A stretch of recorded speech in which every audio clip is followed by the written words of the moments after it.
ओम श्री परमात्माय नमः। ओम श्री गणेशाय नमः। ओम श्री माता पिताय नमः। ओम श्री गुरुवे नमः। ओम श्री सद्गुरुवे नमः। बोलो द्वैपायन वेद व्यास जी महाराज की जय हो। श्री भगवद गीता अथ प्रथमोध्याय। धृतराष्ट्रोवाच धर्म क्षेत्रे कुरुक्षेत्रे संवेता युस्तवः मां का पांडवाश्चैव किम कुर्वत संजय। धृतराष्ट्र बोले, हे संजय, धर्मभूमि कुरुक्षेत्र में एक अत्यधिक युद्ध की इच्छा वाले मेरे और पांडव के पुत्रों ने क्या किया। संजय उवाच दृष्टा तु पांडवानीकम व्यूढ़म दुर्योधनस्तदा आचार्य संगम में राजा वचन अब्रवीत। संजय बोले, उस समय राजा दुर्योधन ने व्यूह रचना युक्त पांडवों की सेना को देखकर और द्रोणाचार्य के पास जाकर ये वचन कहा। पश्येतान् पांडुपुत्राणाम् माचार्य महतीं चमू व्यूढ़ां द्रुपदपुत्रेण तौ शिष्येण धीमता। हे आचार्य, आपके बुद्धिमान शिष्य द्रुपद पुत्र धृतराष्ट्र द्वारा व्यूहाकार खड़ी हुई पांडुपुत्रों की इस बड़ी भारी सेना को देखिए।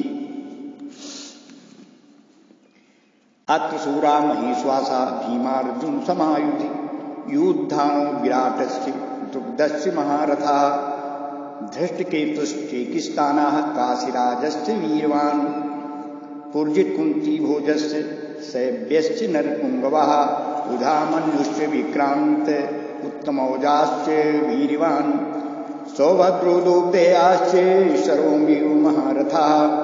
इस सेना में बड़े बड़े धनुषों वाले तथा युद्ध में भीम और अर्जुन के समान सूरवीर सात्विक और विराट तथा महारथी राजा द्रुपद धृष्टकेतु और चेकितान तथा बलवान काशीराज पुर्जित कुंती भोज और मनुष्यों में श्रेष्ठ सैव्य पराक्रमी युधामन्यु तथा बलवान उत्तमौजा सुभद्रा पुत्र अभिमन्यु एवं द्रौपदी के पांचों पुत्र ये सभी महारथी हैं।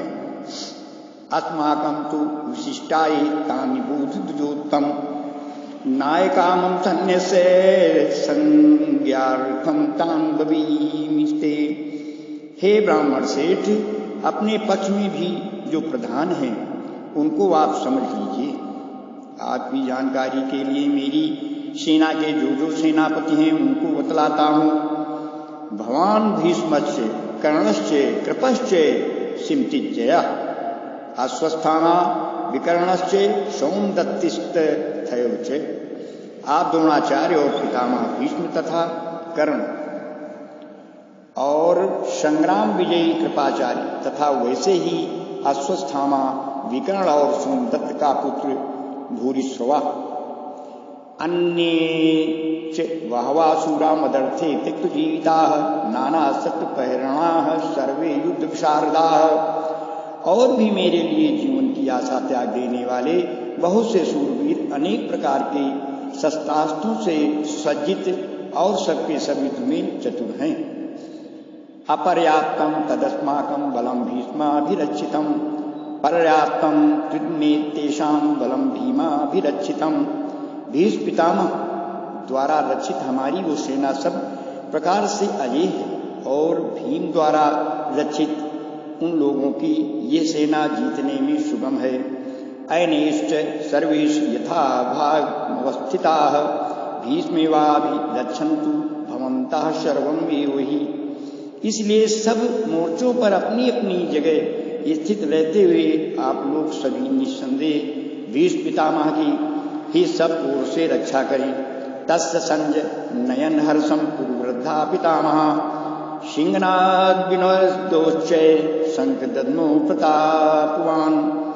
कौरवों में बुद्ध बड़े प्रतापी पितामह भीष्म ने इस दुर्योधन के हृदय में हर्ष उत्पन्न करते हुए उच्च स्वर से सिंह की दहाड़ के समान गरज कर शंख बजाया। तथा संकाश धैर्यस्य पांडवान् कवो मुखाः सहसैवाभ्यन्यन्त सशब्दस्तु मूलो भवत्। इसके 50 शंख और नगारे तथा ढोल, मृदंग और नरसिंगे आदि बाजे एक साथ ही बज उठे। उनका वह शब्द बड़ा भयंकर हुआ।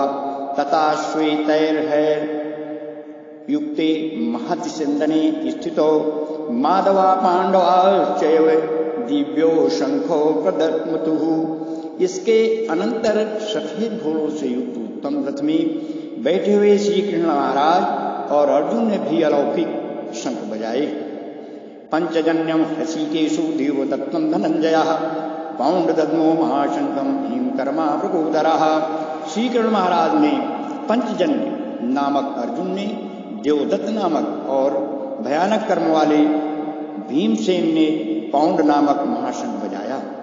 अनंत विजयम राजा कुंती पुत्रो युधिष्ठिरः नकुलाशादेवस्य सुघोष मणिपुष्पकौ। कुंती पुत्र राजा युधिष्ठिर ने अनंत विजय नामक और नकुल तथा सहदेव ने सुघोष और मणिपुष्पक नामक शंख बजाए। काश्यश्च परमेश्वासाश्च खंडी च महारथा धट्टधुम्नो विराटस्य सात्तकी चापुराजितः द्रुग्धो दुर्ग्रेयास्य सर्वसा पृथ्वीपते सौभद्रस्य महाबाहु शंखा दद्मो पृथक पृथक। शेर धनुष वाले काशीराज और महारथी शिखंडी एवं धट्टधूम तथा राजा विराट और अजय सात्विक राजा द्रुपद एवं द्रौपदी के 5 पुत्र और बड़ी भुजा वाले सुभद्रा पुत्र अभिमन्यु, इन सभी ने हे राजन सब ओर से अलग अलग शंख बजाए। सघोषो धार्तराष्ट्राणाम हृदयान विदार्यत नभस्य पृथ्वी चैव तुमलो विनुनादयन। और उन भयानक शब्द ने आकाश और पृथ्वी को भी गुंजाते हुए धार्तराष्ट्र के अर्थात आपके पक्ष वालों के हृदय विदीर्ण कर दिए। अथ व्यवस्थितान् दृष्ट्वा धार्तराष्ट्रान् कपिध्वजः प्रोत्ते शस्त्र संपाते धनुरुद्यम्य पांडवः हृषिकेशं तदा वाक्य मिद्मां महीपते। अर्जुन उवाच श्रेणोर्भयोर्मध्ये रथस्थापयन्निच्युत। हे राजन, इसके बाद कपिध्वज अर्जुन ने मोर्चा बांधकर डटे हुए धृतराष्ट्र संबंधियों को देखकर उस शस्त्र चलने की तैयारी के समय धनुष उठाकर ऋषिकेश श्री कृष्ण महाराज से ये वचन कहा, हे च्युत, मेरे रथ को दोनों सेनाओं के बीच में खड़ा कीजिए। यावदेतान् निरीक्षेऽहं योद्ध कामान् वस्थितान् कैर्मया सायोधव्ये मस्मिन् रण समुद्यमे। और जब तक कि मैं युद्ध क्षेत्र में डटे हुए युद्ध के अभिलाषी इन विपक्षी योद्धाओं को भली भांति देख लूं कि इस युद्ध रूप व्यापार में मुझे किन किन के साथ युद्ध करना योग्य है, तब तक उसे खड़ा रखिए। योस्य मानान्वीक्षेऽहं य एतेऽत्र समागताः धार्तराष्ट्र दुर्बुद्धेर्युद्धे प्रियचिकीर्षवः। दुर्बुद्धि दुर्योधन का युद्ध में हित चाहने वाले जो ये राजा लोग इस सेना में आए हैं, इन युद्ध करने वालों को मैं देखूंगा। संजय उवाच एवं मुक्तो हृषिकेशो गुणाकेशीन भारत सेनयोर्भयोर्मध्ये अस्थापित्वा रथोत्तमम् भीष्म द्रोण प्रमुखतः सर्वेषां च महीचितान् उवाच पार्थ पक्षेतान् संवेतान् कुरुनिति। संजय बोले, हे धृतराष्ट्र, अर्जुन द्वारा इस प्रकार कहे हुए महाराज श्री कृष्णचंद्र ने दोनों सेनाओं के बीच में भीष्म और द्रोणाचार्य के सामने तथा संपूर्ण राजाओं के सामने उत्तम रथ को खड़ा करके इस प्रकार कहा, हे पार्थ, युद्ध के लिए जुटे हुए इन कौरवों को देख। तत्र पश्यत् स्थितान् पार्थः पितृ पितामहान् आचार्यान् मातुलान् भ्रातॄन् पुत्रान् पौत्रान् सखीस्तथा ससुरान् स्वदस्यैव सेनयोर्भयोरपि। इसके बाद प्रथापुत्र अर्जुन ने इन दोनों ही सेनाओं में स्थित ताऊ चाचा को, दादा परदादाओं को, गुरुओं को, मामाओं को, भाइयों को और पुत्रों को, पौत्रों को तथा मित्रों को, ससुरों को और श्रोतों को भी देखा। तान् समीक्ष स कौन्तेयः सर्वान् बन्धून् वस्थितान् कृपया पर्याविष्टो विषीदन्निद्रमब्रवीत। उन उपस्थित संपूर्ण बंधुओं को देखकर वे कुंती पुत्र अर्जुन अत्यंत करुणा से युक्त होकर शोक करते हुए ये वचन बोले। अर्जुन उवाच दुष्टोऽयं स्वजनं कृष्ण संपस्थितं सीदन्ति मम गात्राणि मुखं च परिशुष्यति वियुक्तुश्च शरीरे में रोम हर्षश्च जायते। अर्जुन बोले, हे कृष्ण, युद्ध क्षेत्र में डटे हुए युद्ध के अभिलाषी इस स्वजन समुदाय को देखकर मेरे अंग शिथिल हुए जा रहे हैं और मुख सूखा जा रहा है तथा मेरे शरीर में कंप एवं रोमांच हो रहा है।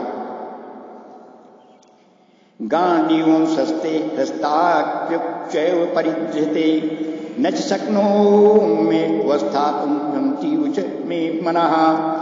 हाथ से गांडीव धनुष गिर रहा है और त्वचा भी बहुत जल रही है तथा मेरा मन भ्रमित सा हो रहा है, इसलिए मैं खड़ा रहने को भी समर्थ नहीं हूँ। निमित्तानि च पश्यामि विपरीतानि केशव न च श्रेयोन् पश्यामि हत्वा स्वजन्माहवे। हे केशव, मैं लक्षणों को भी विपरीत ही देख रहा हूँ तथा युद्ध में स्वजन समुदाय को मारकर कल्याण भी नहीं देखता। न कांक्षे विजयं कृष्ण न च राज्यं सुखानि च किं नो राज्यं गोविंद किं भोगैर्जीवितेन वा।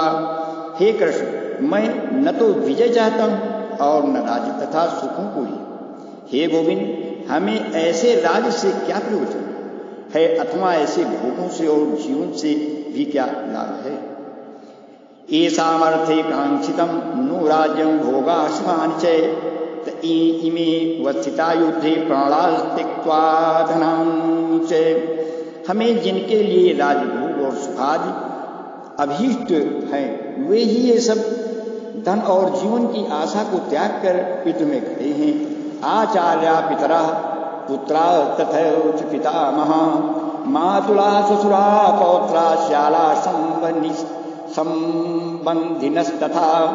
गुरुजन ताऊ चाची लड़के और उसी प्रकार दादे मामे ससुर पौत्र साले तथा और भी संबंधी लोग हैं। एतान् हन्तुमिच्छामि घृणतोऽपि मधुसूदन अप्यलोक्यराजस्य हेतो किं नु मयि कृते। हे मधुसूदन, मुझे मरने पर भी अथवा तीनों लोगों के राज के लिए भी मैं इन सबको मारना नहीं चाहता, फिर पृथ्वी के लिए तो कहना ही क्या है। निहत्य धार्तराष्ट्रान्नः कापीति सार जनार्दन पापमेवाश्रयेदस्मान् हत्वेतानाततायिनः। हे जनार्दन, धृतराष्ट्र के पुत्रों को मारकर हमें क्या प्रसन्नता होगी। इन आतताइयों को मारकर तो हमें पाप ही लगेगा। तस्मान्नारहा वयं हन्तुं धार्तराष्ट्रान् सुबान्धवान् स्वजनं हि कथं हत्वा सुखिना स्याम माधव। अतएव हे माधव, अपने ही बांधो धृतराष्ट्र के पुत्रों को मारने के लिए हम योग्य नहीं हैं, क्योंकि अपने ही कुटुंब को मारकर हम कैसे सुखी होंगे। यद्यप्येतेन पश्यन्ति लोभो बृहति चेतसा कुलक्षयकृतं दोषं मित्रद्रोहे च पातकं कथं न गेयमात्माभिः पापादस्मान् वर्तितुं। कुलक्षयकृतं दोषं प्रपश्यद्भिर्जनार्दन। यद्यपि लोभ से भ्रष्ट चित्त हुए ये लोग कुल के नाश से उत्पन्न दोषों को और मित्रों से विरोध करने में पाप को नहीं देखते, तो भी हे जनार्दन, कुल के नाश से उत्पन्न दोषों को जानने वाले हम लोगों को इस पाप से हटने के लिए क्यों नहीं विचार करना चाहिए। कुल क्षये प्रणश्यन्ति कुल धर्मः सनातनः धर्मे नष्टे कुलं कृतस्न मधर्मो भी भवत्युत। कुल के नाश से सनातन कुल धर्म नष्ट हो जाते हैं। धर्म के नाश हो जाने पर संपूर्ण कुल में पाप भी बहुत फैल जाता है। अधर्माभिभवात् कृष्ण प्रदुष्यन्ति कुल स्त्रियः स्त्रीषु दुष्टासु वार्ष्णेय जायते वर्णशंकराः। हे कृष्ण, पाप के अधिक बढ़ जाने से कुल की स्त्रियां अत्यंत दूषित हो जाती हैं और हे वार्ष्णेय, स्त्रियों के दूषित हो जाने पर वर्णशंकर उत्पन्न होते हैं। शंकरो नरकाय कुलज्ञानां कुलस्य च पतन्ति पितरो हेषां लुप्त पिंडो दक्रिया।